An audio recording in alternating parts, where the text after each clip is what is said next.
नमस्कार। आज बात करते हैं दुनिया की एक सबसे अहम और शायद सबसे तनाव भरी समुद्री नस की, हॉर्मुज़ जलडमरू मध्य।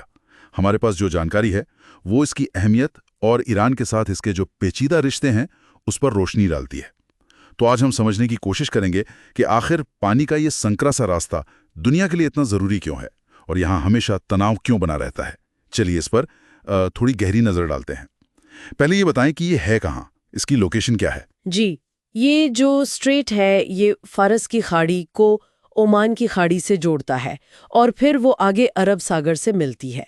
इसके एक तरफ मतलब उत्तर में ईरान है और दूसरी तरफ दक्षिण में संयुक्त अरब अमीरात और ओमान का हिस्सा पड़ता है। अच्छा, सुनने में तो ये काफी बड़ा इलाका लगता है, लेकिन असल में जहाजों के लिए रास्ता कितना है? क्योंकि इसे अक्सर चोक पॉइंट कहते हैं ना। बहुत अहम है और संकरा रास्ता है जहाँ से मतलब बहुत भारी ट्रैफिक गुजरता है। वैसे तो ये सबसे संकरे बिंदु पर करीब 39 किलोमीटर चौड़ा है, लेकिन जो सुरक्षित रास्ता है जहाज़ों के आने जाने के लिए वो हर दिशा में सिर्फ 2 मील यानी करीब 3 किलोमीटर ही चौड़ा है। और यही बात इसे बहुत संवेदनशील बना देती है। सिर्फ 3 किलोमीटर? हाँ। अच्छा, और इसी पतली सी गली से दुनिया का कितना व्यापार, खासकर तेल का, निकलता है? आंकड़े तो मतलब चौंकाने वाले होंगे। हाँ, आंकड़े वाकई चौंकाने वाले हैं। ये दुनिया के सबसे महत्वपूर्ण तेल चोक पॉइंट्स में से एक है, आप कह सकती हैं। आप अंदाजा लगाइए, दुनिया भर में जो पेट्रोलियम सप्लाई होता है उसका लगभग 20% हिस्सा। 20%? हाँ, 20%। यानी रोजाना करीब 1,70,00,000 बैरल कच्चा तेल और पेट्रोलियम उत्पाद यहीं से गुजरते हैं। 1,70,00,000 बैरल रोज? बाप रे। मतलब Saudi Arab, Iran, Iraq, UAE, Kuwait, Qatar, ये सब बड़े तेल उत्पादक देश अपने माल को दुनिया तक पहुंचाने के लिए इसी रास्ते पर निर्भर हैं। बिल्कुल सही। इन सभी बड़े तेल निर्यातकों के लिए ये एक तरह से लाइफलाइन जैसा है और यही निर्भरता इसे इतना अहम बनाती है। यहाँ जरा सी भी रुकावट या कोई अस्थिरता आ जाए तो मतलब है पूरी दुनिया के तेल बाजार में उथल-पुथल मच जाएगी, कीमतें एकदम से बढ़ सकती हैं।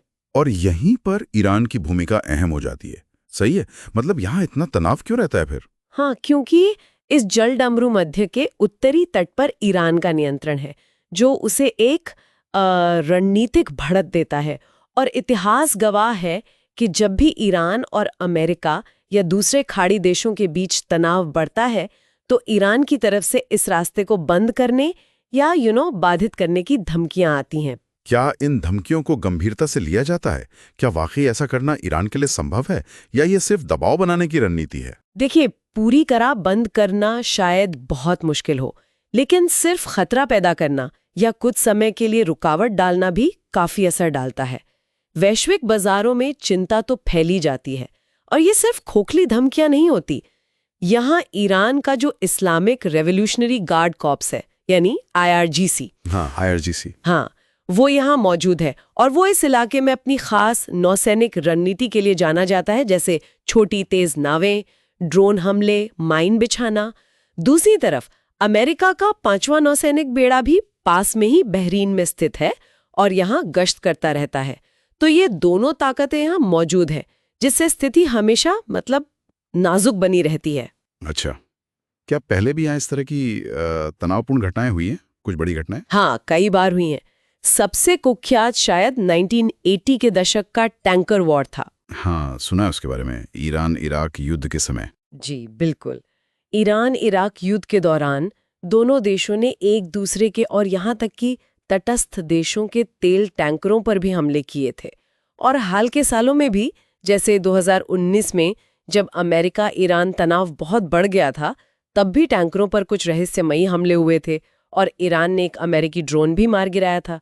तो हाँ, ये क्षेत्र लगातार मतलब भू राजनीतिक टकराव का एक हॉटस्पॉट बना हुआ है। तो कुल मिलाकर हुर्मुज़ जलडमरू मध्य वैश्विक व्यापार के लिए और खासकर तेल के लिए एक बेहद जरूरी समुद्री मार्ग है, इसमें कोई शक नहीं। बिल्कुल। और साथ ही ये भू राजनीतिक तनाव का एक बहुत बड़ा अखाड़ा भी है, जिसमें ईरान, अमेरिका और खाड़ी देश ये सब मुख्य किरदार हैं। यहाँ की छोटी सी चिंगारी भी, जैसा मैंने कहा, पूरी दुनिया की अर्थव्यवस्था को हिला सकती है। वाकई ये एक बहुत ही नाजुक संतुलन पर टिकी हुई स्थिति लगती है। अच्छा, आज की इस बातचीत के बाद एक सवाल मेरे मन में आ रहा है। जी। जैसे जैसे दुनिया फॉसिल फ्यूल्स मतलब जीवाश्म ईंधन से हटके रिन्यूएबल एनर्जी अक्षय ऊर्जा की तरफ बढ़ रही है, तो क्या भविष्य में इस हॉर्मुज जलडमरू मध्य का ये जो रणनीतिक दबदबा है ये कम होगा या शायद इसका रूप बदल जाएगा? ये बहुत दिलचस्प सवाल है। हाँ, इस पर सोचने के लिए छोड़ते हैं।